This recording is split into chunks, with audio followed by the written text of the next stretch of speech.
11월 23일 화요일 말씀 동무입니다. 요한계시록 3장 14절부터 22절인데 뜨거운 신앙을 회복합시다 라는 제목입니다. 오늘은 라오디게아 교회의 모습입니다. 7교회 중에 이제 마지막 교회죠. 라오디게아 교회는 물질적으로 굉장히 풍요한 곳이었습니다. 이 교통이 이어지는 교통의 이점 때문에 상업이 발달하고 또 재정이 많이 모이고 그러다 보니까 은행이 생기고 금융업이 발달하게 됐죠. 그리고 여기에는 제조업, 모직을 가지고 제조하는 제조업이 발달했습니다.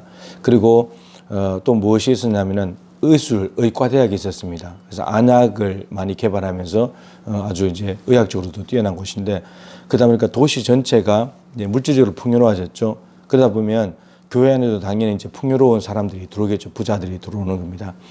근데 주님께서 이 라오디게아 교회에서 어떻게 말씀하시냐면 이 교회는 책망만 받습니다. 책망만. 그래서 너희들이 미지근하다, 뜨겁지도 않고 차갑지도 않다 이렇게 말씀하십니다.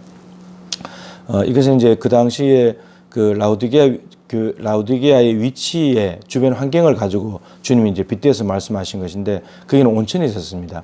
히에라볼리라고 하는 곳에서 뜨거운 온천수가 흘러내리면 이제 라오디게아를 거쳐서 골로새로 내려가는데 히에라볼리에서 뜨거운 온천수가 흘러내리면 라오디게아쯤 오면 미지근해지고 골로새까지 가면 차가워집니다. 근데 이걸 빗대 가지고 너희들은 뜨겁지도 않고 차갑지도 않다 이렇게 이제 말씀하신 거죠. 이들은 자기들이 생각하기에 부자라고 생각했습니다. 그래서 오늘 말씀 17절에 네가 말하기를 나는 부자라 부요하여 부족한 것이 없다. 자기들은 말씀드린 대로 이 라오디게아 도시 자체가 부유로웠고 그 사람들이 교회 안에 들어왔기 때문에 자기들은 부자야. 우리는 모자라는 게 없어. 이렇게 생각했다는 거죠. 근데 주님이 보시는 시각은 다릅니다. 주님께서 뭐라 그러시냐면 너는 공고해, 가련해, 가난해, 눈 멀었어, 벌거벗었어. 근데 지금 너희들 그걸 알지 못한다. 물질적인 풍요 때문에 자기들의 지금 실제로 영적인 실상이 어떤지를 모르는 겁니다. 눈에 보이는 물질적인 부가 많다 보니까 거기에 영적인 모습이 가려져 있는 거죠. 실제적으로 영적으로는 가난뱅이 교회인데 물질적으로는 부유한 교회인데 영적으로는 가난뱅이 교회인 거예요. 이걸 보지 못하고 있는 겁니다. 그래서 주님께서 책망하십니다. 너희들은 미지근하다. 뜨겁지도 않고 차갑지도 않다. 뜨겁든지 차갑든지 해라. 이렇게 말씀을 하고 계십니다. 이 미지근한 신앙을 뜨겁게 회복시켜야 되죠. 그죠? 뜨겁다는 말은 주님께 대해서 불타는 마음입니다. 복음에 대한 열정이 있는 거죠. 차갑다는 말은 복음에 대한 열정이 없는 거예요. 복음에 대한 열정이 없고 냉랭한 겁니다. 냉랭한 건데 미지근한 거는 뭐냐면은 입으로는 예수님을 고백하는데 삶은 없는 명목상의 그리스도인, 썬데이 크리스찬 그런 거라는 겁니다. 무늬만 그리스도인 이제 이런 거라는 거죠. 분명히 라오디게아 교인들이 교회 안에 있긴 한데 저들의 신앙이 미지근한 거예요. 주님을 별로 원하지도 않고 복음에 대한 갈망도 없고 이런 상태입니다.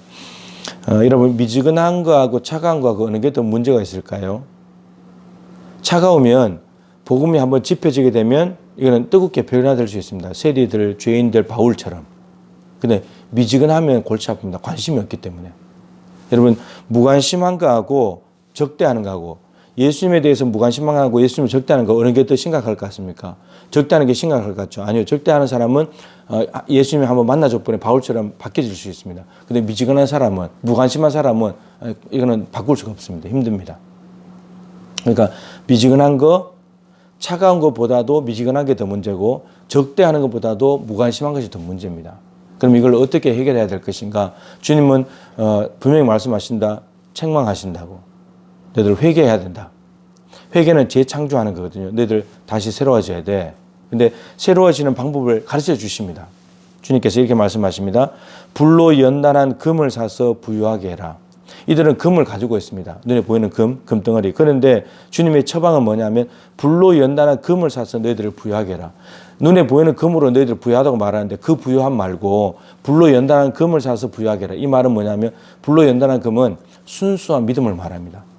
금덩어리를 불에 갖다 넣어버리면 불순물이 다 타면서 순금이 되죠. 그 순수한 믿음, 깨끗한 믿음 가져야 된다는 거죠. 순수한 믿음을 가져야지 된다. 두 번째는 흰 옷을 사서 벌거벗은 수치를 가려라. 이렇게 말했습니다. 이런 부자기 때문에 이들은 엄청나게 많은 옷을 가지고 있습니다. 근데 실제로는 벌거벗고 있다는 거예요. 근데 이건 모른다는 거죠. 근데 이 벌거벗은 것을 가릴 수 있는 방법이 뭐냐면 흰 옷을 사서 해야 된다. 흰 옷은 뭐냐면 성경에서 깨끗한 삶을 말합니다. 윤리적인 삶들, 때묻지 않는, 세상 죄악에 때묻지 않는 깨끗한 삶을 의미합니다. 그것을 가지고 네 벌거벗은 것을 가려야 된다. 이렇게 말했습니다. 그다음 세 번째는 뭐냐면은 안약을 사서 눈에 발라보게 하라. 안약. 여러분 라우디게아에 안약이 발전했다 그랬잖아요. 그 안약을 사서 눈에 발라라는 겁니다.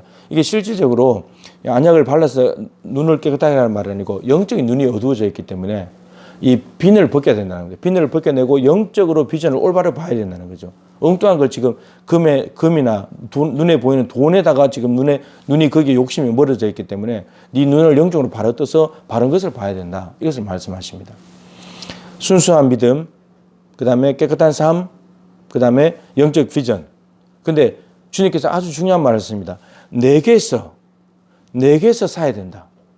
이 세 가지의 순수한 믿음과 깨끗한 삶과 그리고 영적 비전을 누구한테서 사야 되냐면 예수님으로부터 사야 된다는 겁니다. 왜냐하면 이들은 지금 예수님을 문 밖으로 몰아내놓고 있었거든요. 우리가 잘 아는 대로 내가 문 밖에 서서 두드리노니 예수님이 지금 교회 밖에 있어요. 그런데 교회 안에서 자기들은 부자라면서 즐거워하고 있단 말입니다. 그래서 몰아냈어요. 예수님을. 못 들어오게 한 겁니다. 그런데 예수님께 두드리고 말씀하셔서 문을 열어라. 그럼 내가 들어가서 함께 먹고 살 것이다. 그러니까 예수님을 맞아 들여야만 이 세 가지를 회복할 수 있고 이 세 가지를 회복해야지만 라오디게아 교회는 신앙이 더 뜨거워질 수 있습니다. 그래서 주님께서 처방을 다 내려주십니다. 책망하시지만 처방을 다 내려주시면서 너희들 뜨거운 교회가 되면 좋겠다. 이렇게 말씀하십니다. 여러분은 뜨거운 신앙입니까? 차가운 신앙입니까? 아니면 미지근합니까? 참 죄송하지만 우리 교회는 어떨까요? 교회는 제가 지금 볼 때는 미지근해 보입니다. 뜨거운 것도 아니고 차가운 것도 아니고 뜨거운 사람은 뜨겁고 차가운 사람은 차갑고 그래서 이 두 개가 어느 정도 섞여져 버리니까 미지근하게 보입니다. 모두 다가 주님 때문에 불타는 가슴이 뜨거워지는 그런 신앙으로 바뀌어졌으면 좋겠습니다. 주님의 책망은 안 받아야죠. 책망받는 교회가 아니라 칭찬받는 교회가 되어야 되지 않겠습니까? 우리의 신앙이 주님을 다시금 갈망하고 주님 한 분만으로 만족하고 주님 이것만은 안 됩니다라고 말하는 것은 주님을 문 밖에 세워두는 겁니다. 나의 주권과 소유권을 다 하나님께 이양해 드리고 하나님만 있으면 됩니다. 이렇게 뜨거운 신앙을 회복하는 저와 여러분 우리 교회가 될 수 있기를 간절히 소망합니다.